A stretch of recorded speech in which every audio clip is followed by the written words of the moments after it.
done. Today we are going to learn about demand. Okay, standard 10 economics. We are going to learn about demand today. We have already learned about needs and human wants, right? Okay, need is what? It is necessities, food, shelter, clothing. Okay, these are our needs. At the same time, we have certain human wants. So human wants in economics are defined as effective desires. And that's exactly what demand is all about. Okay, demand is also an effective desire. So it is backed by certain characteristics. You know, the important features of demand or characteristics of demand are: it is always backed by a strong desire to acquire the commodity. Okay, then it is also backed by another important characteristic, which is affordability. A person should have the affordability to purchase what he desires, and he should also have the willingness to buy that commodity.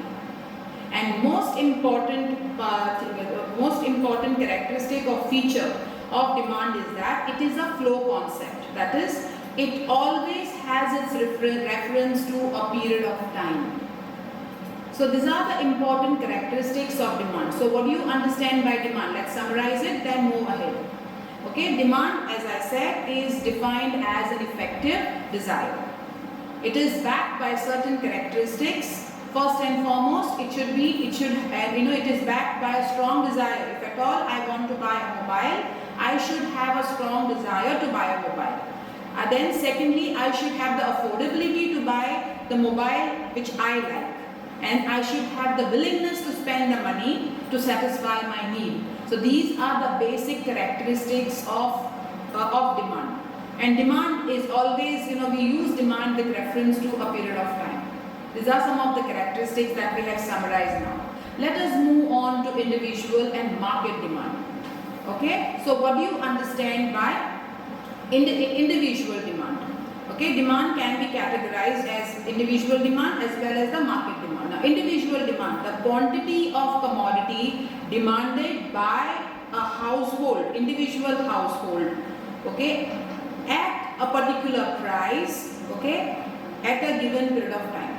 Okay, once again I am repeating it for you. Quantity of commodity that an individual household is willing to buy at a particular price during a specific period of time. Okay, so that is your individual demand. So let me give an example over here to understand the concept better. If at all I am buying milk every day, I am buying 2 liters of milk for 40 rupees. That is my individual demand. Okay, on the other hand, there may be so many families like me. My family, okay, is purchasing 2 liters of milk every day for 40 rupees. Now there are so many other families. They will be buying different quantities of milk every day at a given price. Okay, it could be at the same price or a different rate also. But they are buying a certain quantity of milk. Okay, every day. So that is called as the market demand. That is, when you put all the quantities, the quantities demanded by various households, when you are adding them up together, the aggregate quantity of goods demanded, okay, by all these householders in the market, okay, at a particular price, okay, during a specific period is known as your market demand. Okay, so let us again summarize what is individual demand and what is market demand. What did I say? Quantity of commodity that an individual household is willing to buy at a particular price during a specific period. Okay, I gave you an example of, I give you my example. If I am buying 2 liters of milk every day for 40 rupees, that will be my demand for milk. Okay, now as I said that there are so many other families like your family, my family, there are other families also.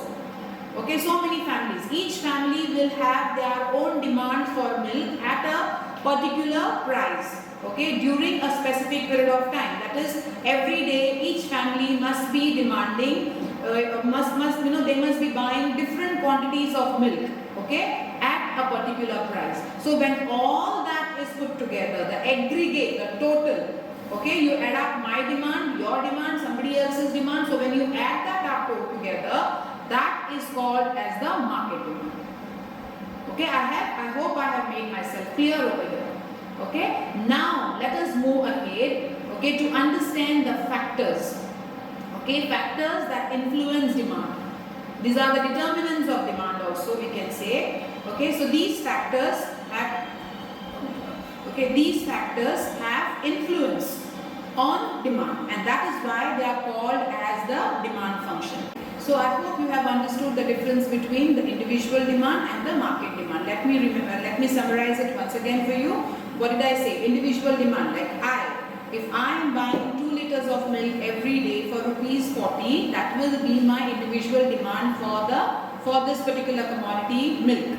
Okay, now there may be so many families, like your family is there, my family is here. Okay, then there are so many other families. Each one of them will have their individual demands for milk at a particular price. Okay, during a specific period. That is, every day each one of us may be buying, okay, we must be buying some quantity of milk, okay, at a particular price. So when all that is put together, the aggregate quantity of goods that are demanded by individual householders in the market at a particular price is known as your market demand. Okay, now there are certain factors or determinants of demand here. Okay, now what do you understand by the factors? Now these factors influence demand, okay, and that is why they are called as the demand function. Okay, the influence which these factors, okay, have on demand is known as a demand function. Now determinants of or the factors affecting individual demand. The first factor being the price of the commodity. Okay, and consumers are very much sensitive to increase and decrease in price. So if at all there is a commodity which is available for a higher price, the price of a commodity increases, then people will start consuming that commodity less. So demand will go low. It happened a couple of months back when onions became very expensive. So people cut down on the consumption of onions. So demand goes low. When prices go high, demand goes low. On the other hand, if it is just the other way around, when there is a decrease in price, there will be an increase in demand. So price, consumers are very much sensitive to prices. There are some situations like at this period of time, when the entire economy is engulfed in a precarious situation like COVID. Okay, there were times when we were all locked up in the four walls of our house. There were so many restrictions imposed on us, okay, on our movement rather. So at that time there were people, okay, expecting, most of the families, they expected some rise in the price of certain basic commodities. So they bought those goods in large quantities and they hoarded. They stocked these commodities at home. So even when consumers have an inkling or they feel that the prices may rise in the near future, okay, at that time they usually buy more at the current period of time. So in this way, price of a commodity influences demand. The next important factor which influences demand or the determinant of individual demand is the price of related goods. So even the price of related goods, influence demand or individual demand rather. Okay, here again, the related goods. What do I mean by that? Okay, related goods can be bifurcated or it can be divided under two categories. So we have the substitute goods, which are also called as competitive goods, and then we have the complementary goods, okay, or the joint products. Okay, now substitute goods. What do you mean by substitute? Like tea and coffee. Okay, they can substitute each other. Okay, so we are talking about the price of related goods here. Substitute goods, okay, which are also called as the competitive goods, complementary goods. Now substitute goods, examples here would be your tea and coffee. Okay, now when the price of coffee is increasing, the demand for tea will increase. So here you can see the relationship between price and demand. In the case of substitute products, any product which is a close substitute to the other product like Coke and Pepsi. When Coke becomes expensive, the demand for Pepsi will increase. So here you can see that the price and demand are directly proportionate to each other. The relationship is direct, it is positive. On the other hand, the complementary goods, okay, that is also called as, they are also called as the joint products. That is, they always go hand in hand. Your car and petrol. Okay, so when the price of petrol increases, the demand for car will lower. Okay, this is an inverse relationship between the price and demand. So in the case of complementary goods, that is when goods go hand in hand. Okay, in the sense like for example, like car and petrol, ink and pen, okay, book and pen, they all go together. So when the price of one commodity increases, that has an impact, or that affects the demand for another commodity. Okay, so when the price of petrol is increasing, the demand for car will go down. So here we can see that price and demand, they are inversely proportionate to each other. Is that understood? Okay, so this is how the prices of related goods affect individual demand. Again, I am repeating it. Substitute goods are competitive goods. They compete with each other. Coke and Pepsi, tea and coffee. So there may be so many examples like that.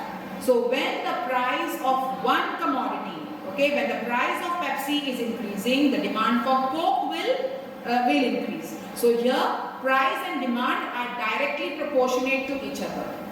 Complementary goods, they go hand in hand. Car and petrol, excellent example to understand. Okay, when the prices of petrol is increasing, the demand for car will lower.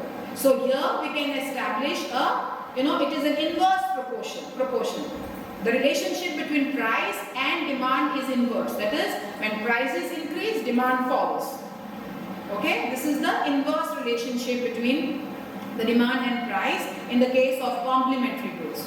Then the next important determinant is the income of the consumer. Alright, so this determinant has a it really affects or has a great impact on the purchasing capacity or purchasing power of an individual. Okay, so here we will again discuss about the normal goods as well as the inferior goods. What happens to these goods? How demand of these commodities keep on changing with the change in the income of a individual. Now, say for example, if I am earning 30,000 a month, I will have to restrict my purchases. There may be things that I would like to buy, but only because it is not within my reach. I do not have the capacity or the purchasing power to buy those commodities. I will not buy them. I am not going to demand them. So my income has an influence on the quantities demanded. So whatever I am earning, I will try to buy goods. Okay, I will try to buy goods which is within my reach. If my income increases, then I will have surplus money to satisfy all my needs. So income plays a very important role in determining demand. So here again we have the normal goods and the inferior goods. Okay, when I have sufficient money with me to spend, whatever goods that I buy, the needs that I have, whatever goods I require in my day-to-day life, for me those are normal goods. The vegetables that I buy, all the other eatables, whatever is required in our day-to-day life, even a furniture, okay, a sofa set, an air conditioner. If it is within my reach, if I find it affordable, then it is, for me, it's a normal good. Okay. On the other hand, like say, take an example here. If I am buying vegetables regularly, I buy cauliflower. Okay, I am buying this coriander leaves. Okay, so tomatoes, etc. So these are normal goods for me. I have the capacity to buy these vegetables only. Later on, when my income increases, I find these commodities, this cauliflower or coriander leaves. Okay, I find them inferior because now I have the capacity to buy expensive vegetables like celery, broccoli, lettuce. So I am using these expensive. For me, celery and broccoli is normal good now, whereas cauliflower, coriander leaves, these are inferior goods. So what I am trying to tell you here is normal goods. Okay, with normal goods are the things whatever that we are using in day-to-day life. So with the increase in income, okay, with the increase in income, the demand for normal goods will increase. If at all my income is increasing, if I used to purchase say 1 kg of cauliflower, because I have the affordability now, I can go on to 2 kgs. Okay, I can purchase 2 kgs. So demand in case of normal goods, with the increase in income, there will be a simultaneous increase in the quantities demanded. So here, the relationship between price and quantities demanded is directly proportionate. Okay, it's a positive relationship. On the other hand, when it comes to inferior goods, now that I have the affordability, my income has increased and I am buying expensive vegetables. For me, the ordinary vegetables like cauliflower and coriander leaves, okay, or tomatoes that we usually use, that will be inferior. So, with the increase in my income, the demand for these inferior goods will decrease. So, the relationship in the case of inferior goods, the relationship is inverse. Okay, price and demand are inversely proportionate. They are inversely proportionate. Okay, in the case of your inferior goods. Is that understood? Okay, so then we have the next important determinant is the taste and preference of consumers. Yes, this factor does have an impact or influence on the demand. Our taste, our preferences, our likes and dislikes keep on changing. They keep on switching. So accordingly, we will buy the commodities that we like, okay, that we like or that we prefer in large quantities. Something that we don't like, okay, or we don't prefer, we will either buy it in small quantities or sometimes we will not buy them only. Okay. Then last is but not the least is the consumer credit facility. This is also an important determinant of individual demand. If banks and financial institutions are they are willing to lend money, okay, they are offering loans to the general public at a lower rate of interest, then they will encourage borrowings. People will come forward to borrow money from the banks and enjoy the variety of goods that are available in the market. So the demand for the variety of goods that are there in the market will also increase because people will now borrow money from the banks. That is, they will buy these goods on installment basis, as the interest rates are pretty low.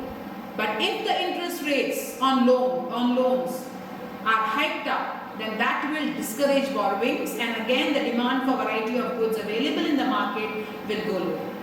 So these are the determinants that influence individual demand.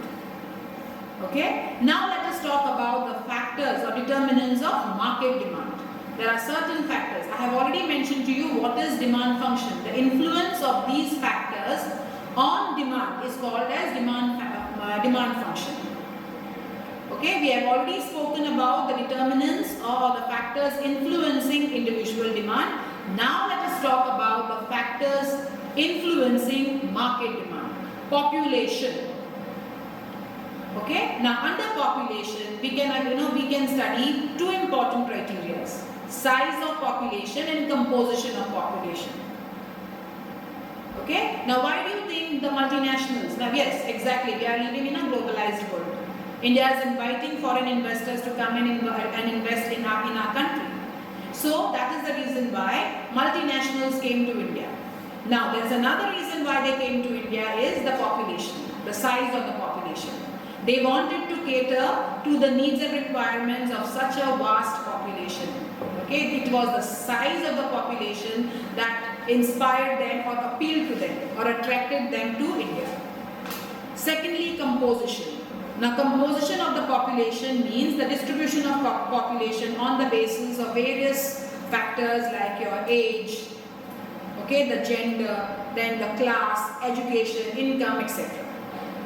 Now, if in a country women outnumber men, then the goods that are purchased by women, okay, will be much in demand. It will be more in demand as compared to the goods that are bought by men.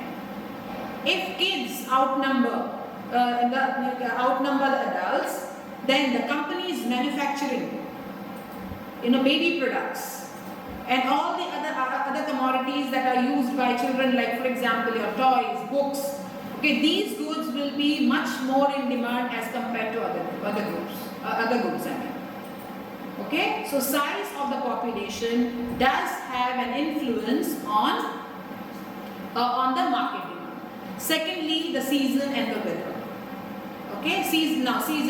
To talk about this, let me give an example of woolen clothes. In Goa, we don't have severe winters, so demand for winter clothes, the woolen clothes, is zero.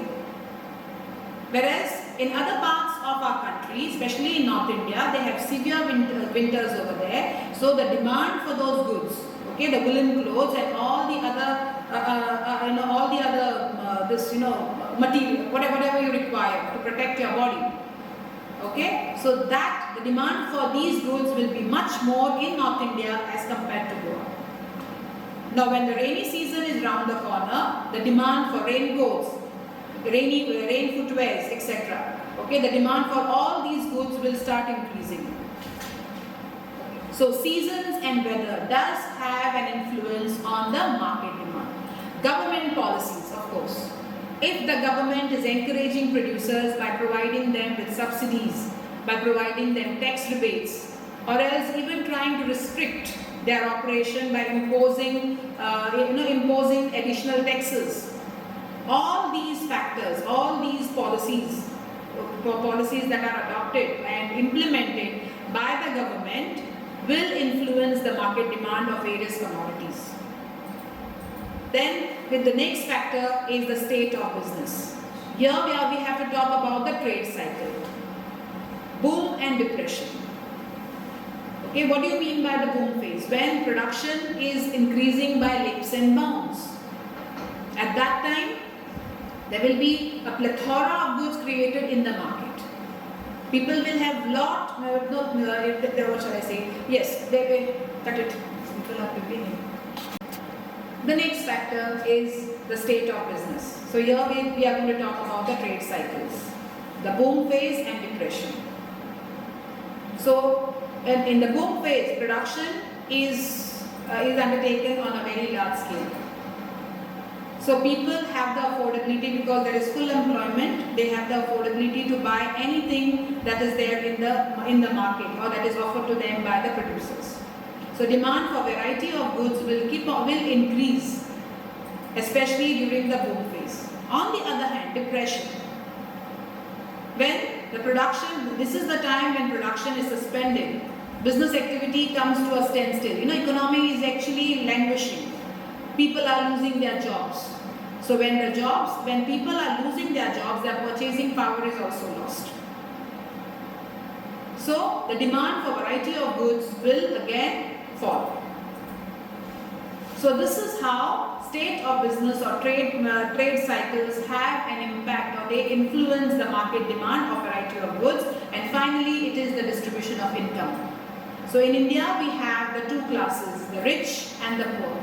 For the poor, it is basically the necessities which they have to satisfy. Comforts and luxuries are out of their question. But we have an affluent population here who are more interested in buying luxurious items or any commodity that can make their lives more comfortable. So demand for all necessities, for comforts and luxuries will increase or it will decrease depending on the distribution of income, the classes, the type of people, the class of people that are residing in that country.